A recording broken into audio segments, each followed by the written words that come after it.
Allez, vite.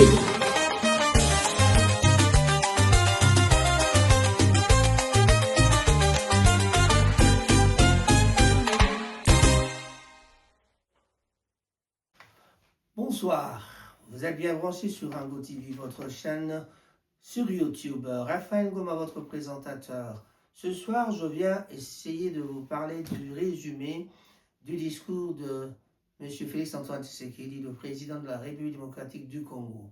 Mon président, comme on le dit parfois. Voilà, parce que je suis originaire de là-bas. Voilà, je vous l'ai déjà dit, je m'appelle Raphaël Ngoma. Ce soir, j'aimerais bien vous résumer un peu quelque chose. Comment peut-on résumer le discours du président Félix Tshisekedi? Discours devant les deux chambres de Parlement. Donc, en tout cas, le Sénat et le Parlement étaient là pour pouvoir en parler. Nous avons essayé d'aller voir dans certaines sources. On a toujours 5 sources qu'on cherche pour voir. Donc, une pensée complète. Pour résumer le discours du président Félix Tshisekedi devant les deux chambres du Parlement en République démocratique du Congo, voici donc les éléments généralement abordés dans ce type d'intervention. L'absence du texte, bien sûr, exact. Nous n'avons pas le texte exact, mais nous avons pu essayer de voir un peu ce qu'il a dit. Le contexte national, il a rappelé les défis socio-économiques et sécuritaires, notamment dans l'est du pays, conflits armés, déplacés internes. 2 points. Deuxième point, priorité gouvernementale, renforcement de la sécurité et réforme des forces armées. Relance économique post-Covid et diversification plutôt des ressources. Voilà. Investissement dans les infrastructures, énergie, transport. Lutte contre la corruption et amélioration de la gouvernance. 3. Programmes sociaux, éducation internationale, coopération régionale, gestion des ressources naturelles. Le 5e point, c'était donc appel à l'unité nationale, dialogue politique et cohésion sociale. Pour une analyse précise, il est recommandé de consulter encore les comptes rendus officiels de la présidence de l'Assemblée nationale congolaise. En tout cas, nous avons essayé d'avoir un peu pour l'essai que nous sommes en train de faire. Donc, nous allons essayer d'aller voir le discours et puis on vous laissera écouter le discours pour bien faire comprendre ce que le président voulait dire. Il a fait un long discours qui a duré 2 heures, en tout cas 2 heures et quelques minutes si je ne me trompe pas. Et je crois que c'était 2h20 si je ne me trompe pas. Voilà. Donc, le président de la République a voulu essayer de parler de ça, mais il était parfois... Il y a tout ce qui ne va pas dans l'opposition. Maintenant, les gens ne sont pas vraiment d'accord avec tout ce qu'ils font. Donc, c'est vraiment difficile parce que nous sommes dans une période... On va passer à 2026. Ce sera 2 ans après, donc ce sera donc la fin de ce mandat de M. Félix-Antoine Tshisekedi. Alors, que va-t-il se passer? Va-t-il s'éterniser au pouvoir parce qu'il y a encore la guerre? Va-t-il accepter le dialogue pour passer le pouvoir aux autres? En tout cas, ce sont des points que nous allons essayer de développer. Mais en attendant, on va vous chercher le discours pour vous présenter ce qui se passe. Allez, pour l'instant, Raphaël Ngoma à la présentation. C'était donc votre ami, le chouchou de tous les amis de Manchester. En tout cas, on se retrouve à la prochaine occasion. Bye bye. 4 priorités s'imposent désormais à notre action. 1. Obtenir le retrait total et vérifiable de toute force armée étrangère opérant sur notre territoire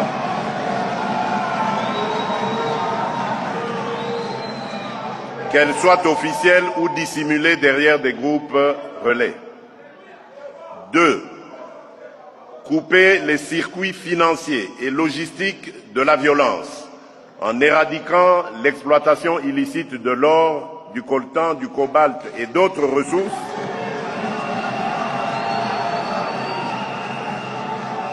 ainsi que la contrebande qui alimente ces réseaux. 3. Assurer la protection effective des civils, en particulier des femmes et des enfants, et garantir l'accès humanitaire aux zones affectées. Et enfin, 4. quatrième priorité, ancrer la paix dans la durée, en combinant fermeté sécuritaire, relance du développement local et démarche de réconciliation au plus près des réalités de chaque. La famille Lusala annonce le décès de Madame Mandi, princesse Lusala, née le 25 mai 1959, décédée le 1er décembre 2025 à Kinshasa. Les informations concernant les funérailles seront annoncées prochainement. Nekof Radio et Rango TV présentent leurs sincères condoléances à la famille.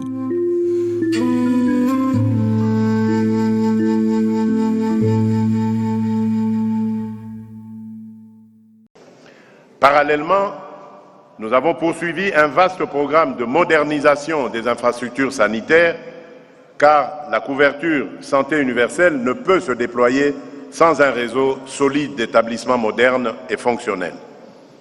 Ainsi, l'hôpital général de référence de la Mouya à Mbujimaï a été totalement rénové, tandis que d'importants travaux de réhabilitation et d'équipement se poursuivent au centre hospitalier universitaire de Kinshasa, ex-Mamayemo, et à l'hôpital général de référence Jason Sendoué de Lubumbashi. Sur l'ensemble du territoire, les avancées sont sans précédent.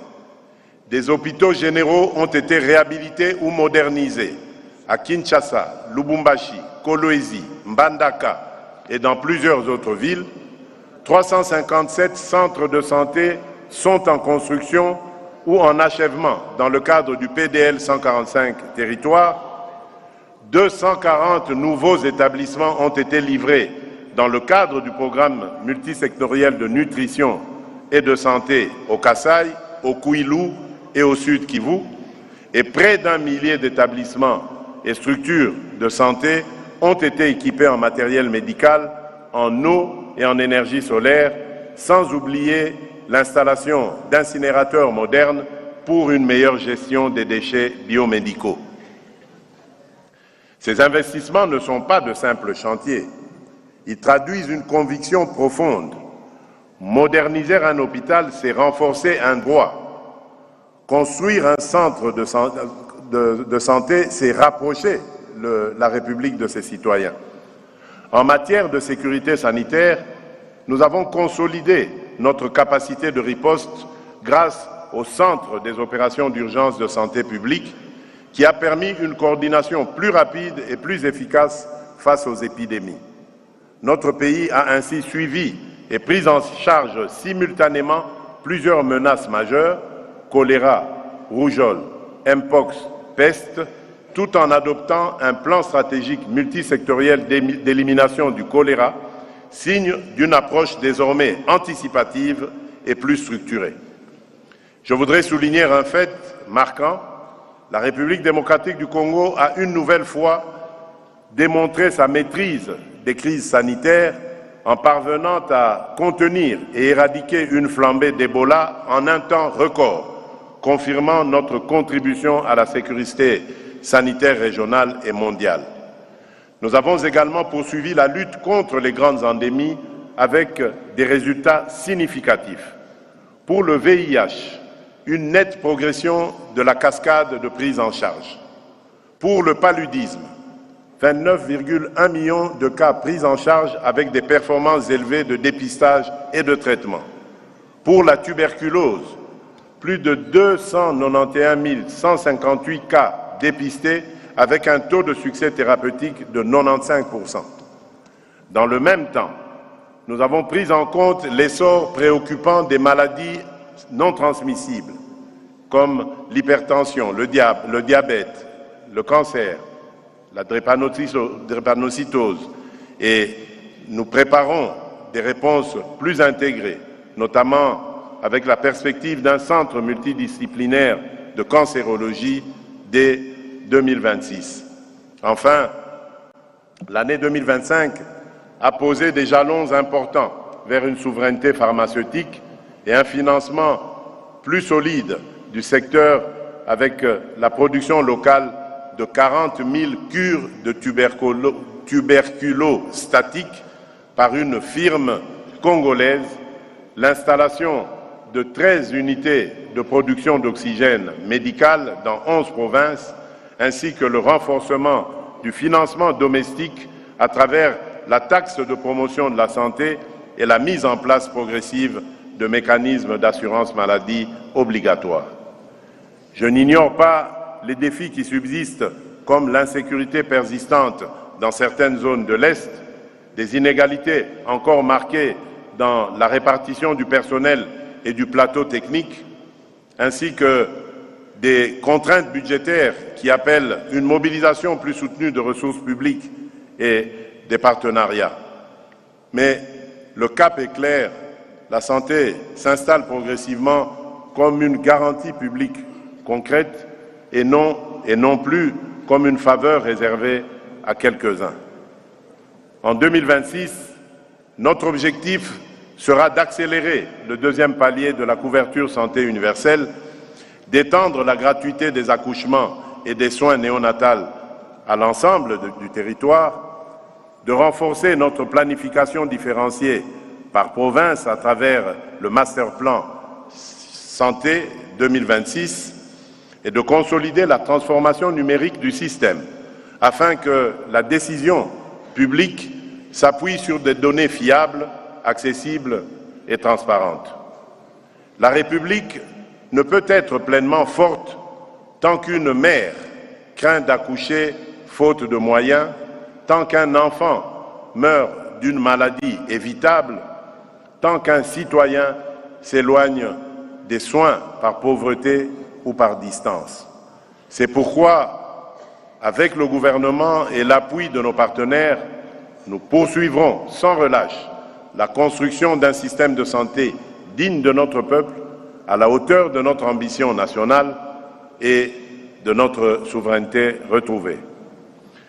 Honorables députés nationaux et sénateurs, Mesdames et Messieurs, la solidité de notre action sociale tient avant tout à la qualité et à la performance de l'administration publique qui la met en œuvre. C'est dans cet esprit que nous avons, en 2025, franchi une étape décisive dans la réforme de la fonction publique. Nous avons achevé un chantier historique, l'identification biométrique de l'ensemble des agents de carrière des services publics de l'État sur toute l'étendue du territoire national et jusque dans nos missions diplomatiques, assorties de la publication d'annuaires alphanumériques en format papier et numérique. Pour la première fois, l'État dispose d'une vision précise et exhaustive de ses effectifs, qui sert la nation, où et à quel titre. Dans le prolongement de cette avancée structurante, nous avons relancé la mise à la retraite avec plus de 15 000 agents admis à faire valoir leurs droits dans des conditions améliorées d'indemnité de fin de carrière. Nous avons engagé un rajeunissement qualitatif de l'administration en renforçant la formation initiale et continue à travers l'École nationale d'administration. Nous avons poursuivi la mécanisation massive des agents au salaire et primes dans le cadre d'une nouvelle politique salariale et de la réforme de la sécurité sociale des agents publics. Nous avons accéléré la numérisation et la simplification des procédures afin de rapprocher les services publics du citoyen et de réduire les délais et les tracasseries. Nous avons promu l'égalité de genre et l'inclusion professionnelle des personnes vivant avec handicap au sein de l'administration.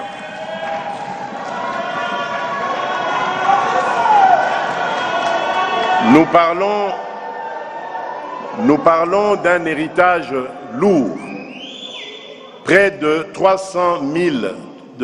314 000 agents remplissent aujourd'hui les conditions de mise à la retraite. Pour traiter ce stock avec méthode, équité et responsabilité, un plan de départ échelonné sur 10 ans a été arrêté. Il vise à organiser la relève, à promouvoir un rajeunissement fondé sur le mérite et à préserver dans le même temps la soutenabilité de notre masse salariale. S'agissant du pilier essentiel du travail, depuis 2019, nous avons fait le choix de reconstruire la République en redonnant toute sa place à une économie créatrice d'emplois décents, à une régulation qui protège les travailleurs et à un État qui assume pleinement sa responsabilité sociale. Les avancées sont réelles, même si elles demeurent insuffisantes au regard de l'ampleur de nos défis. D'abord, nous avons posé un acte de justice sociale longtemps attendu, la revalorisation historique du salaire minimum interprofessionnel garanti, le SMIC, de 7 075 francs congolais en 2018, il est passé à 14 500 en 2025. Et dès janvier 2026, il atteindra 21 500 francs congolais. Ce n'est pas un chiffre abstrait, c'est un droit consolidé et un soulagement concret pour des millions de foyers. Ensuite, nous avons entrepris de rétablir l'ordre et l'équité sur le marché du travail. L'Office national de l'emploi, l'ONEM, est en voie de modernisation, les contrôles sont renforcés et l'assainissement des services privés de placement se poursuit. Dans notre pays, nul ne devrait travailler sans contrat, sans droit, sans protection. C'est une exigence républicaine. Enfin, un progrès majeur a été réalisé en 2025. La couverture santé universelle a été étendue aux travailleurs du secteur informel, qui représentent une part essentielle de notre force productive. C'est une étape décisive vers une protection sociale plus inclusive et plus juste. L'année 2026 devra marquer un changement d'échelle. Les résolutions adoptées lors de la table ronde nationale sur l'emploi et l'entrepreneuriat des jeunes deviendront la colonne vertébrale de notre politique nationale de l'emploi. C'est dans cet esprit que le pacte national pour l'emploi et l'entrepreneuriat des jeunes entrera en vigueur et servira de feuille de route à l'ensemble des institutions publiques. Ensemble,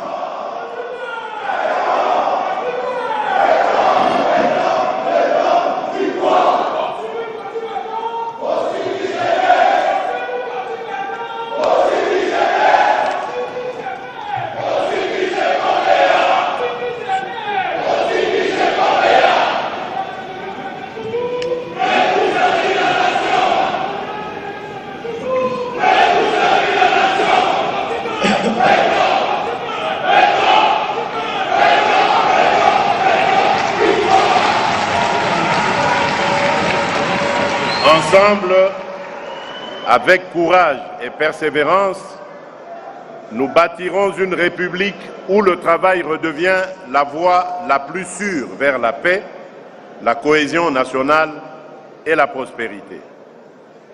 Honorable Président de l'Assemblée nationale, honorable Président du Sénat, honorables députés nationaux et sénateurs, distingués invités, Mesdames et Messieurs, mes très chers compatriotes, l'état de droit n'est pas une proclamation. Il se juge à la façon dont la justice fonctionne pour les plus faibles comme pour les plus puissants. Au cours de l'année, le gouvernement, en étroite collaboration avec le Conseil supérieur de la magistrature, a poursuivi la transformation progressive de notre système judiciaire, conformément au plan national stratégique de développement, au programme d'action du gouvernement et aux recommandations des États généraux de la justice. Concrètement, l'inspectorat général des services judiciaires a été transformé en inspectorat général des services judiciaires et pénitentiaires avec des attributions clarifiées et des moyens renforcés afin d'assurer un contrôle effectif sur les magistrats et le personnel judiciaire.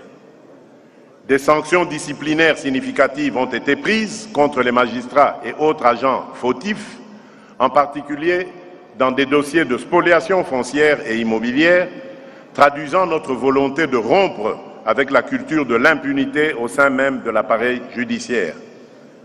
2500 nouveaux magistrats ont été recrutés, formés et intégrés dans le système de paie, je l'ai dit, en vue de combler le désert judiciaire et de rapprocher la justice des justiciables sur l'ensemble du territoire. Ce mouvement de fond vise une magistrature plus intègre, plus disponible, plus professionnelle, capable de restaurer la confiance de la population. L'État a investi dans des infrastructures judiciaires dignes de ce nom: construction du palais de justice de Kalemi, construction du siège de la Cour constitutionnelle, réhabilitation du palais de justice de Mbandaka et du tribunal de grande instance de Tchikapa, construction de prisons modernes à Mbandaka et à Bunia, réhabilitation et modernisation du bâtiment principal du palais de justice de Kinshasa-Gombe, abritant le ministère de la Justice, le secrétariat général de la Justice, quelques instructions, parquets et autres services judiciaires. La justice ne peut être respectée que si elle se donne à voir comme un service public organisé, accessible et moderne.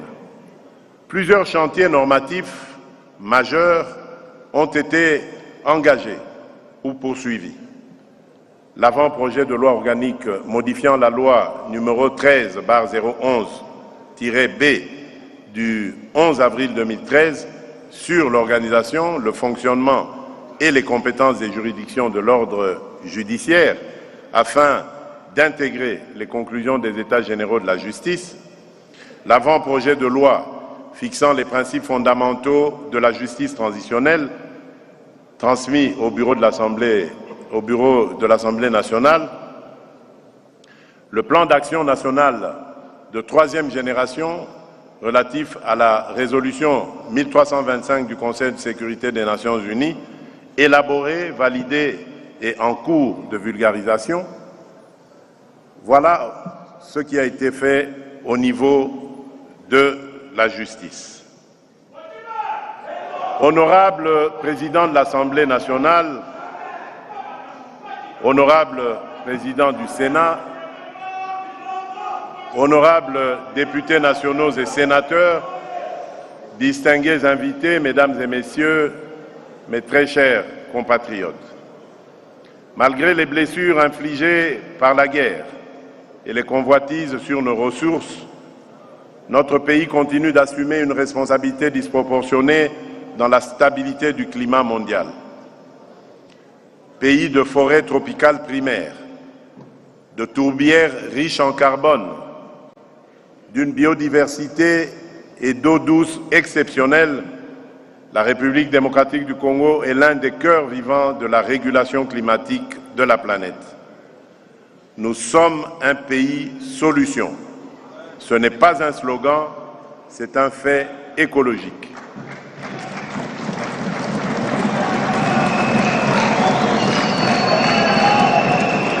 Mais nous ne pouvons plus être un pays solution à crédit moral.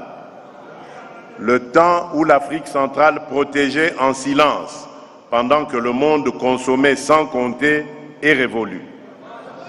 Mais la crise, la valorisation des déchets, avec un paquet d'allègements fiscaux ciblés pour moderniser les filières et soutenir leur viabilité. Ces chantiers installent un cadre moderne, transparent et protecteur des libertés et de l'investissement vert. 2025 restera surtout comme l'année où notre pays a franchi une étape historique avec la création du couloir vert Kivu-Kinshasa, la plus grande aire protégée communautaire du monde. Créée par décret numéro 25/101 du 15 janvier 2025, ce dispositif place la conservation avec les populations au cœur d'un développement sobre en carbone.